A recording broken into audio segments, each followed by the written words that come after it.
No gobiernan con tronos ni ejércitos, gobiernan programando tu percepción. Crees que eliges tu realidad, pero otro decide las opciones que ves. En este video resolveremos un solo problema: cómo romper la arquitectura psicológica que controla lo que miras, temes, deseas y obedeces. Cuando termine, conocerás los engranajes invisibles que moldean tu mundo y las estrategias para recuperar el mando sobre tu mente antes de que otros lo tomen por ti. El poder nunca pide permiso. Diseña entornos donde la obediencia se siente como autodescubrimiento, donde el control se disfraza de libertad. A lo largo de la historia, desde los pasillos estratégicos del pensamiento de Maquiavelo hasta la ciencia moderna de la influencia, los imperios más sólidos no se construyeron controlando la realidad, sino controlando la creencia. Hoy, tu mundo lo gobiernan quienes dominan los mecanismos invisibles de tu atención. Te revelaré cómo los arquitectos de la percepción encuadran tu realidad, y cómo ese encuadre puede convertirse en tu cárcel si jamás detectas los barrotes. La realidad es una escultura. La percepción es el cincel. La verdad es solo la piedra. ¿Pero quién sostiene el cincel? No el público. No las masas. No tú, a menos que despiertes. La historia nunca la ganaron los más virtuosos. La conquistaron quienes enmarcaron la creencia primero. Los imperios lo entendieron mucho antes de que la psicología tuviera nombre. El Roman Empire no solo dominó territorios. Dominó perspectivas. Las monedas llevaban el rostro de los emperadores, las estatuas se alzaban sobre los ciudadanos, la arquitectura empequeñecía al cuerpo humano. No por belleza, sino por dominio. Para que el poder pareciera eterno, evidente, inevitable. Para que la obediencia pareciera natural. Si la realidad se ve más grande que tú, te inclinas sin cuestionar. Pero los gobernantes no se detienen en los monumentos. Se adentran en la mente. La narrativa es un campo de batalla donde el primer pintor dueño del horizonte controla la vista. Piensa en la jugada astuta de Napoleón Bonaparte. No era el hombre más alto, pero fue retratado sobre caballos blancos, con la mano firme bajo su abrigo, la mirada elevada un poco por encima de la tuya. Un lenguaje visual que repite un solo mensaje. Yo soy la historia misma. Quizá has oído que controló Europa. Pero su conquista más grande fue más simple. Controló la lente a través de la cual Europa lo miró. Esa es la guerra secreta. La que no se lucha con espadas, sino con primeras impresiones, símbolos, repetición, escala y relatos. El cerebro humano no cuestiona lo que llega primero. Lo primero se vuelve base. Lo primero se vuelve hecho. Aunque sea falso. Aunque sea actuado. Hablemos de ti. ¿De verdad crees que formas tus opiniones libremente? ¿O tus opiniones se forman solas a partir del primer marco que te dieron? Observa los titulares. Las tendencias. La psicología publicitaria. Nunca discuten la verdad contigo. Discuten la posición. La velocidad. La emoción. Quien enmarca primero jamás debate lo demás. Hace que todo lo que viene después parezca reacción. ¿Interrogas el marco? ¿O aceptas la pintura y solo criticas lo que está dentro? Porque ahí está la trampa. Los mayores persuasores no manipulan lo que piensas. Controlan aquello en lo que piensas primero. Si no eliges la agenda, no eliges la conclusión. Resuelves ecuaciones que otro escribió por ti. La percepción se controla mejor que la verdad porque la verdad necesita pruebas. La percepción solo necesita presentación. La verdad pesa. La percepción corre. La verdad exige paciencia. La percepción no exige nada. Llega, se sienta, y actúa como dueña de la sala. Imagina un tribunal. Dos abogados frente a un jurado. Uno comienza primero, fija el tono emocional, define al acusado, asigna identidad y motivos. El segundo debe luchar cuesta arriba. No contra hechos. Contra una realidad que ya se endureció minutos antes. Eso se llama sesgo de primacía. El principio psicológico que pega las primeras impresiones como tatuajes del pensamiento. Pero la psicología no lo inventó. Los reyes lo ejercieron. Los sacerdotes lo perfeccionaron. Los estrategas lo convirtieron en moneda. Observa los antiguos pergaminos propagandísticos, eran las redes de su época. Observa el encuadre religioso, define lo bueno, lo malo, la salvación, la condena, y el control parece divino, no diseñado. Si la creencia se siente sagrada, la obediencia jamás se discute. Respiras la narrativa como si fuera el aire que te tocaba por destino. Saltemos a la guerra psicológica actual. No física. Psicológica. Una empresa lanza un móvil, otra saca un modelo mejor tiempo después. ¿Pero quién llegó primero? ¿Quién esculpió temprano la memoria asociativa? ¿Quién ocupó el terreno antes de que existiera comparación? Cuando el rival mejor llegó, tu mente ya tenía favorito. La guerra no era técnica. Era de posición. Por eso hoy los líderes no ganan solo con políticas. Ganan encuadrando emociones antes de que la lógica pueda responder. Si eres el miedo primero, serás la solución después. Si eres el recuerdo primero, serás el dueño de la nostalgia después. Si eres la identidad primero, serás incuestionable después. Ahora pregúntate, ¿defiendes la verdad? ¿O defiendes un marco que te impusieron antes de ver el borde? Porque la mayoría no fracasa en hallar la realidad. Fracasa en notar la jaula que llegó antes que la verdad. El marco es prisión. El relato es correa. La primera impresión es amo. Los que tiran de los hilos nunca presentan la mejor evidencia. Se aseguran de que la evidencia nunca sea la guerra. Pero existe un contramovimiento. Más frío que la propia manipulación. Quien aprende a ver el encuadre, ve al autor invisible detrás de cada narrativa. Y cuando ves al autor, dejas de confundir realidad con diseño. Dejas de pelear sombras dentro del marco, y comienzas a vigilar a quienes lo construyen. Esa es solamente la primera puerta. La primera revelación. Porque el poder no termina en encuadrar lo que ves. Encierra también en diseñar al pintor que vive dentro de ti. Y cuando lleguemos a ese punto, descubrirás algo inquietante. La percepción no fue la primera guerra que perdiste. Fue la primera guerra que jamás supiste que estabas luchando. Crees que el poder es ruidoso. Crees que llega con fuerza. Con decretos. Con amenazas. Pero la corona más duradera es silenciosa. Está hecha de necesidad. No solo de miedo. No solo de admiración. Necesidad. La Iglesia Católica entendió esto mucho antes de que los reyes perfeccionaran la ley. No solo predicó la salvación. Se convirtió en la única puerta hacia ella. Si el futuro del alma depende de una sola institución, el cuerpo se arrodilla sin que se desenvainen espadas. La dependencia destruye la resistencia antes de que siquiera nazca. Piensa en la elegante estrategia de la oferta y la escasez. El Imperio Otomano no solo controló territorios con conquistas, sino controlando el acceso. Rutas comerciales, especias, grano, seguridad, prosperidad, paso, elevación social. Si querías surgir, debías hacerlo a través de sus canales. Hicieron que el imperio pareciera infraestructura, no imposición. Y a la infraestructura nadie la desafía. Se usa. Y lo que usas cada día, eventualmente terminas obedeciéndolo. Hablemos de una verdad que viviste, pero jamás nombraste. Las cadenas restringen a quien se resiste. La dependencia restringe a quien se convence. No luchas contra aquello que te alimenta. Lo defiendes. Lo adornas incluso con lealtad. Ahora responde esto. ¿Te rebelarías contra el aire? ¿Contra tu cuenta bancaria? ¿Contra el dispositivo que te despierta con alarmas y te adormece con distracción? ¿Contra la comodidad? ¿Contra la certeza? ¿Quemarías el puente que cruzas todas las mañanas? ¿O lo protegerías? Ese es el verdadero hechizo de la dependencia. Una alquimia invisible de la necesidad. El poder no busca siempre tu miedo. Busca tu rutina. Tu hábito. Tu permiso diario, otorgado sin palabras. Piensa en las aplicaciones que abres sin elegir. En los paquetes que llegan sin comparación. En las plataformas que conocen tus puntos débiles mejor que tu diario. La adicción jamás es accidente. Es estrategia. Generosidad inicial, dominio total después. Aceptas una vez, voluntariamente. Aceptas dos, por costumbre.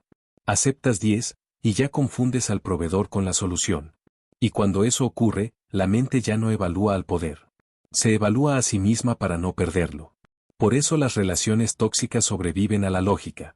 La mente herida protege a quien la hiere si quien la hiere una vez le dio amor, hogar, identidad o refugio. Esa es la monarquía psicológica. Donde no marchas detrás de quien te convence con pruebas. Marchas detrás de quien un día escribió su rol en tu supervivencia. Los publicistas lo saben cuando regalan pruebas gratis. Los estrategas digitales lo saben cuando reducen la fricción. Porque la fricción provoca preguntas. Comparación. Autoposesión. Si no hay fricción, no hay preguntas. Y si no hay preguntas, no hay escape. Los reyes construían muros. El poder moderno construye necesidad. Los muros pueden escalarse. La necesidad no. La necesidad es un abismo disfrazado de trono. Te sientas en él creyéndote rey, cuando en realidad solo te convertiste en guardián de tu propio sometimiento. Pero la historia no termina aquí. La dependencia no es solo suministro. Es imaginación. Los gobernantes más peligrosos no solo te dan soluciones. Diseñan la idea de que no existen otras soluciones. Y cuando no existen alternativas en tu mente, tampoco existe resistencia en tu cuerpo. Eso es conquista silenciosa. Reinado silencioso. Sin cadenas. Sin prisiones. Solo patrones afilados en obediencia. Y ahora el giro final. El giro frío. No destruyes la dependencia solo rompiendo hábitos. La destruyes detectando la jaula. Recordando que jamás estuviste sin correa. Que la correa te la pusieron un día disfrazada de escalera. Y cuando avancemos al siguiente ángulo, te darás cuenta de algo aún más helado que esto. La dependencia no solo es la jaula. Es la llave de cada jaula en la que entrarás sonriendo luego. Entonces, dime. Si el poder diseña tu necesidad, ¿quién diseña la ausencia de ella? Porque cuando ya no necesitas al poder, el silencio se rompe. Y cuando el silencio deja de servirles, los reyes entran en pánico. Pero eso, lo veremos después. No pierdas el hilo. Porque la corona sigue siendo silenciosa solo mientras no detectes que la llevas puesta para otro. La realidad es una tormenta disfrazada de casualidad. El miedo se acuñó mucho antes de que las coronas tomaran forma. La incertidumbre no es un defecto de la época. Es una forja. Un horno sutil donde el poder moldea la creencia hasta darle forma de rendición. ¿Has notado cómo el pánico borra el debate? ¿Cómo la duda convierte a la voz más audaz en la más noble?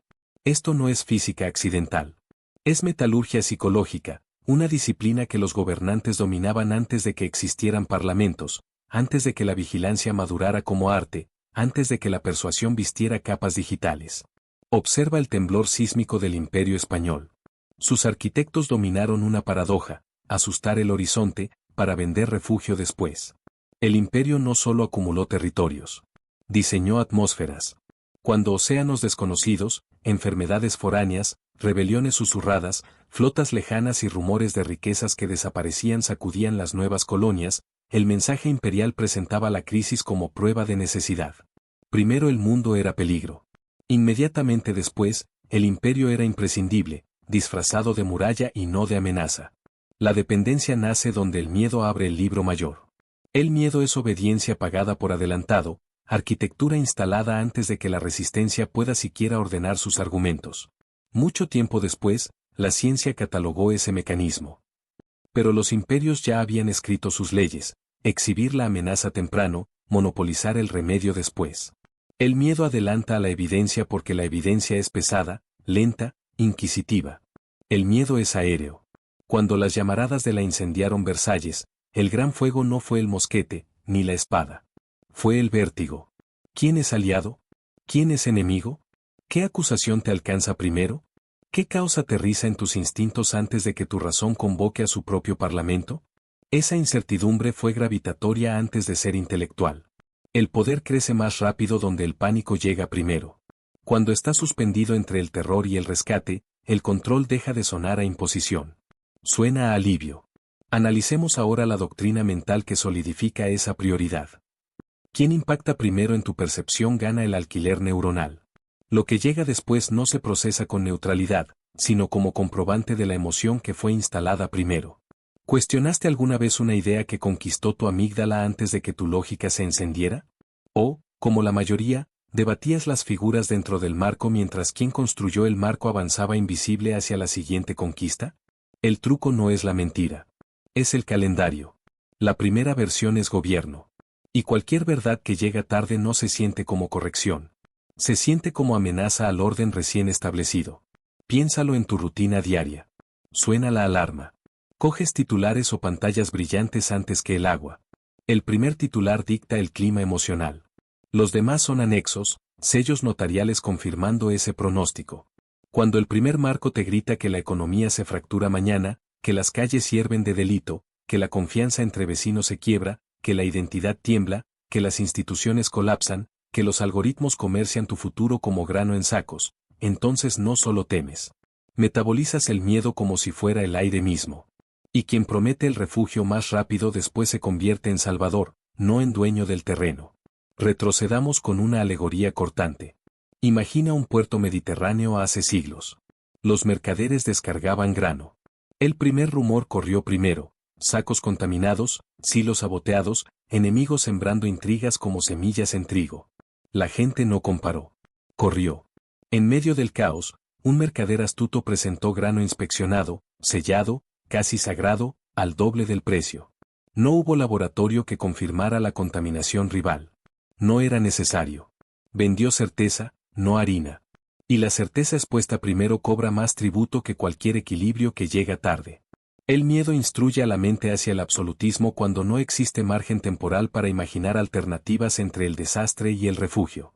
Las alternativas mueren primero cuando el rescate llega antes de que la razón despierte. Traslada ese puerto a los tribunales digitales. Plataformas gritan crisis. Las pantallas multiplican el desorden más rápido que cualquier pregón antiguo. Tu sistema nervioso recluta ejércitos antes de que la lógica forje su contragolpe. Y cualquier rectificación que llega después no destruye el trono. Solo renegocia términos dentro del trono original. El miedo crea monopolios no por verificación, sino por velocidad del rescate. La velocidad del rescate es jurisprudencia invisible. Quien rescata más rápido se convierte en virrey de la verdad mientras tu razón duerme encadenada a la cronología. Déjame hacerte la pregunta más fría, la del bisturí. ¿Fuiste salvado primero, o asustado antes para suscribirte al único refugio que llegó más rápido que tu examen crítico? ¿Estás realmente bajo la tormenta, o resguardando las mismas murallas que una vez te vendieron el miedo y ahora te venden la salvación? Porque ningún poder rescata rehenes. Otorga licencias a las tormentas. Tormentas que terminarás financiando, defendiendo y protegiendo porque la necesidad colonizó tu imaginación antes de que tu razón legislara un cielo alterno. Esta niebla final es invitación. No coerción. Invitación. Los súbditos más leales fueron aterrados primero, convencidos después. La certeza que llega temprano sabe a rescate.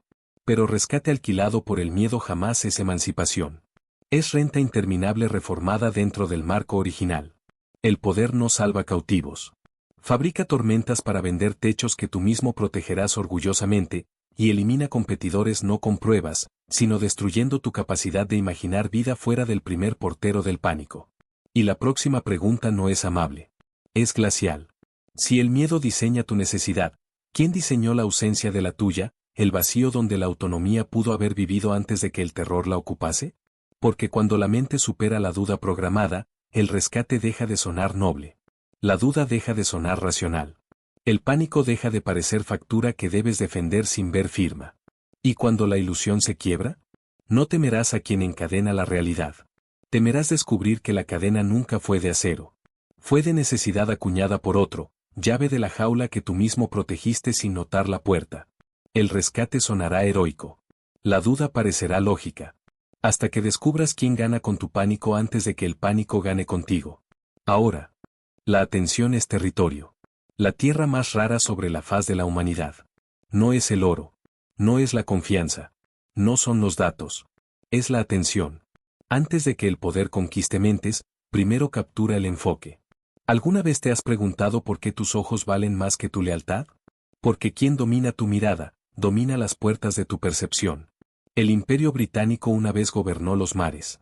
Pero sus flotas más afiladas no fueron barcos, fueron relatos. Controla los océanos y controlarás el comercio. Controla la atención y controlarás el significado mismo de la realidad. El enfoque no es inocente. Es la primera línea de la influencia. Vayamos todavía más atrás. Las murallas del dominio alguna vez fueron físicas, ruidosas. Las torres de vigilancia de la dinastía Min trazaban fronteras sobre piedra, monumentos altos que gritaban cautela. Pero la guerra evolucionó. No por muros, sino por faros. Los primeros templos y oráculos se volvieron faros de atención para reinos enteros, moldeando miedos cósmicos y esperanzas estacionales, simplemente siendo los únicos puntos donde la fe podía reunirse. Reúnelos en el altar. Haz que no miren a otro sitio. No necesitas cadenas y su atención nunca se dispersa. Las fronteras pueden asaltarse. Un altar protegido por la atención no. La persecución de la verdad es una estrategia tardía. La atención dicta sentencia antes de que la evidencia siquiera hable. Imagina esto. Un coliseo rugiendo bajo el fuego de antorchas. Multitudes reunidas por el espectáculo. Los gladiadores sangraban mientras el imperio gobernaba emociones, voluntad pública, significado social, solo por ser el coreógrafo del evento que todos recordarían al amanecer y al anochecer. Quien monta el espectáculo, domina el sueño colectivo. Y los sueños que llegan primero, se asientan más hondo en la memoria. A esto se le llama control de agenda, el arte cognitivo de decidir que ocupa el teatro mental antes de que el pensamiento tenga forma. El poder no solo defiende conclusiones. Es el dueño del calendario del debate. Tu mente cree que elige ideas. Pero llega tarde a la elección del tema. Cada distracción es tierra estratégica. Cada notificación es caballería psicológica. Un ejército no siempre marcha con estandartes de bronce. A veces brilla en tu palma antes de que tu conciencia siquiera acepte enlistarse. Sé brutalmente honesto contigo. ¿Cuándo fue la última vez que decidiste qué noticia importaba antes de que te dijeran que importaba? No decides primero. Desplazas la pantalla primero. Reaccionas después. Comprendes al final, si es que ocurre. La velocidad derrota al análisis. La emoción derrota a la lógica. La cronología derrota a la protesta. Este tridente no ha perdido filo a través de los siglos. El miedo gobernó reinos. La atención gobierna vidas. El mejor estratega moderno no levanta la voz por encima del caos. Se vuelve el caos mismo para obligarte a mirarlo primero, antes de que la calma tenga oportunidad de tomar la palabra. El poder moderno no conquista por espada. Conquista por secuencia. La secuencia es la trampa. Los primeros 3 segundos de un video pesan más que las siguientes 3 horas de argumento. La primera idea actúa como gobernador neural. Las que llegan después son súbditos intentando justificar el marco que ya los encerró. ¿Has notado que tus preocupaciones no nacieron en tu interior? Fueron nombradas en el exterior. El enfoque parece individual. Pero la guerra por la atención es colectiva. Ahora piensa en redes sociales. Plataformas que abres sin someterlas a juicio comparativo. Feeds que repiten incertidumbre al amanecer, al mediodía, al anochecer. Sin fuerza. Tú te presentas voluntario todos los días con tu propio scroll. El sistema gobierna porque logra ser temprano, ubicuo, reactivo por ti. No eliges el campo de batalla. Lo repites. La repetición instala inevitabilidad. La inevitabilidad instala obediencia. Si tu enfoque es programado por otro, tu autonomía es simbólica, no soberana. La guerra de la atención inicia antes del pensamiento. Los algoritmos magnifican lo que te llega primero, rápido, emocional, urgente, sin marco visible. Pero la urgencia sin marco es el marco más invisible de todos. A esto se le conoce como captura de atención, apuntar al enfoque instintivo antes de que la lógica pueda levantar defensas. Cuando alguien interrumpe tu atención, interrumpe tu identidad. La identidad nace de lo que ensayas mentalmente con mayor frecuencia. ¿Crees que el poder quiere tu devoción? Quiere tu repetición. Analogía primaria. La plataforma lanza la primera impresión temprano, subsidia la fricción para silenciar competidores en tu imaginación, después monetiza tus rutinas hasta que tu mente termina defendiendo orgullosa el sistema que la conquistó primero con tu mirada. A esto se le llama silencio competitivo por saturación de enfoque. Ahogar alternativas inundando la atención aguas arriba antes de que la resistencia logre organizar su lógica. El poder invierte en primeras impresiones porque las primeras impresiones ocupan territorio cerebral sin pagar renta. La renta llega después.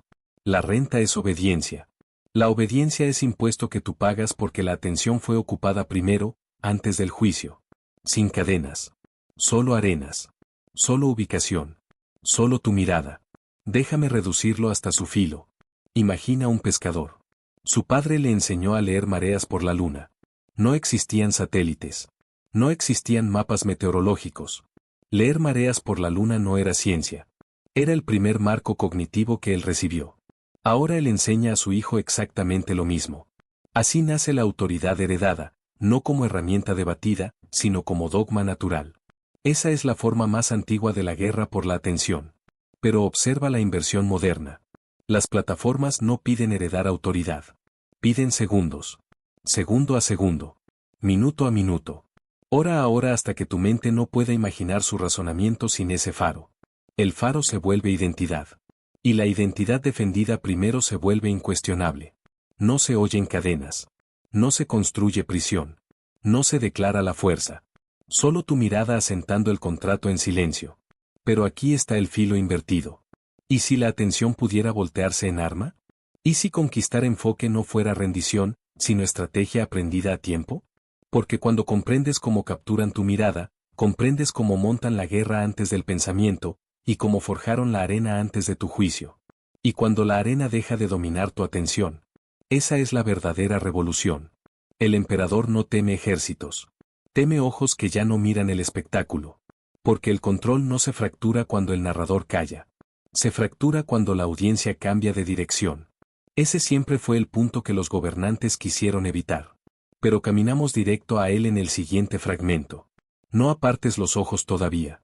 Porque la guerra más grande no es por imperios. No es por fronteras. No es por creencias. Es por ese territorio irreemplazable detrás de tus ojos. Y si pierdes ese territorio, pierdes el mundo que creció sobre él.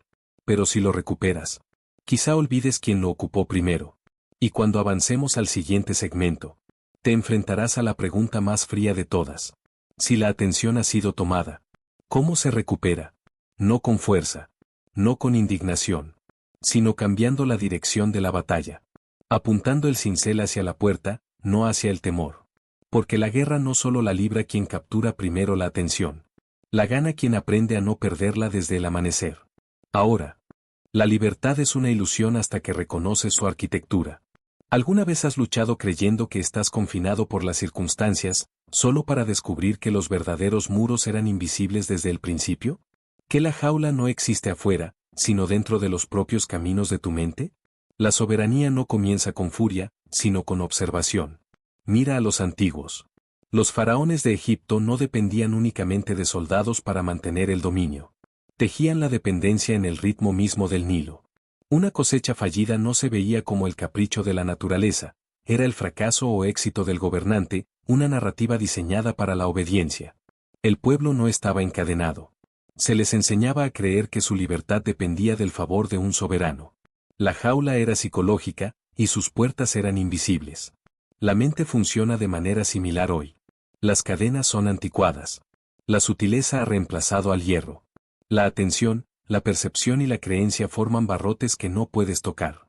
Sin embargo, dentro de cada jaula existe una salida, una debilidad en el patrón, una puerta que solo se abre a quienes ven el diseño. ¿Notas cómo el poder se posiciona para parecer necesario, benevolente, inevitable? ¿Ves el andamiaje detrás del espectáculo o estás hipnotizado por la fachada brillante? Considera a los emperadores romanos. Conquistadores por espada, sí, pero su maestría iba más allá de los ejércitos. Controlaban festivales, circos y la disposición de la ciudad misma. Pan y juegos no eran caridad, eran herramientas. Enseñaban al pueblo a buscar distracción en lugar de verdad, a celebrar el espectáculo en lugar de la estrategia. La mente del ciudadano se volvió complaciente porque el patrón de atención, expectativa y recompensa estaba predeterminado. Escapar requería ver el marco. La soberanía requería aprender qué puertas existían. Ahora observa ejemplos más modernos. La Compañía de las Indias Orientales gobernó vastos territorios no solo mediante impuestos y poder militar, sino monopolizando comercio, educación y conocimiento. La dependencia era psicológica. Cuando la población comprendía que su supervivencia, sustento y estatus dependían de un sistema sobre el cual no tenían control, la obediencia se volvió habitual. Pocos resistieron, no por falta de valor, sino porque las salidas eran invisibles. Para reclamar la soberanía, hay que mapear la jaula, cada regla, cada rutina, cada expectativa, y localizar las salidas escondidas bajo capas de dependencia y consentimiento. La mente es igualmente susceptible. Obsérvate a ti mismo. ¿Tus pensamientos surgen realmente libremente, o están guiados por inputs curados, rutinas y hábitos impuestos desde fuera? Redes sociales, noticias, incluso normas culturales, actúan como arquitectos invisibles, construyendo corredores de pensamiento. Tu autonomía parece presente porque la jaula es silenciosa, sutil y consistente. Pero es real. La conciencia es el primer paso hacia la libertad. Revelarse sin comprender es luchar contra sombras, agotando el cuerpo y dejando la mente confinada. La psicología llama a esto indefensión aprendida. El mundo, cuando se enmarca repetidamente como fuera de tu control, enseña a la mente a ceder. Pero la indefensión aprendida es una jaula con salidas. Observa el patrón. Rastrea los momentos de influencia. Identifica los supuestos que nunca fueron cuestionados. Entiende que la obediencia se compra con previsibilidad, y la rebelión sin entendimiento es caos, no liberación. Aquí está la paradoja: la verdadera soberanía no se gana por la fuerza. Se gana por reconocimiento. Al comprender la jaula, percibes donde los barrotes son ilusión. Al discernir los mecanismos, eliges las salidas. Una sola percepción puede redirigir toda una vida de comportamiento condicionado. La rebelión más fuerte es estratégica, pasos calculados hacia la libertad, una puerta a la vez, sin alertar a quienes se benefician de tu conformidad de que notaste el diseño. Este es el arte silencioso de reclamar la autonomía. Pregúntate, ¿dónde habita tu mente con más frecuencia? ¿En miedos, deseos, hábitos dictados por otros? Cada rutina mental es una puerta. ¿Cuáles has cruzado voluntariamente? ¿Cuáles fueron colocadas frente a ti, disfrazadas de elección pero diseñadas por otro? La soberanía es caminar por tu paisaje mental, trazar la arquitectura y avanzar deliberadamente hacia las salidas que llevan a territorio inexplorado. No es ruido. Es precisión. Es paciencia. Es entender que la libertad no se toma, se descubre. Y la revelación más peligrosa: una vez que localizas las salidas, cada jaula futura deja de ser trampa. Cada nueva influencia se vuelve terreno, cada narrativa un mapa. Ya no eres prisionero. Eres el topógrafo. Pero la conciencia por sí sola no basta. Dominar las salidas requiere acción, sutil, deliberada, invisible para quienes se benefician de tu obediencia. Cuando aplicas esto, solo entonces la mente puede reclamar su soberanía. La pregunta que queda, y a la que nos enfrentaremos después, es más aguda. Una vez reconocida la jaula y sus puertas, ¿cómo navegas futuras jaulas antes de que se construyan, para que tu libertad nunca dependa de un consentimiento que no elegiste? La próxima revelación espera. Requerirá ver más allá de lo visible, actuar bajo la superficie y comprender que la libertad no es ruidosa, es meticulosamente diseñada, esperada con paciencia y reclamada en silencio. El poder nunca es ruidoso. No pide permiso. Fluye silencioso por los pasillos del pensamiento, a través de los patrones de necesidad, por puertas que nadie nota hasta que ya están cerradas. ¿Lo ves? Los sujetos más obedientes no son aquellos que son forzados, son aquellos que nunca se dan cuenta de que están siendo controlados. Dependencia, miedo, atención, percepción. Cada uno es una palanca, cada uno una corona silenciosa. La historia favorece al estratega que se mueve sin ser visto, que moldea la realidad antes de que las masas siquiera la perciban. La pregunta no es si estás siendo manipulado. La pregunta es si reconoces la mano que guía el marco. Ahora, reflexiona. ¿Dónde yace realmente tu lealtad? ¿En la elección, o en los sutiles arquitectos de influencia que nunca notaste? Si esto te inquieta, bien. Esa conciencia es la primera rebelión. Comenta tus pensamientos abajo. Suscríbete para más conocimientos sobre la oscura arquitectura del poder. Comparte este video, si te atreves, para que otros puedan vislumbrar las palancas invisibles que moldean su mundo. Recuerda, el campo de batalla es invisible, y el primero que comprende siempre gana.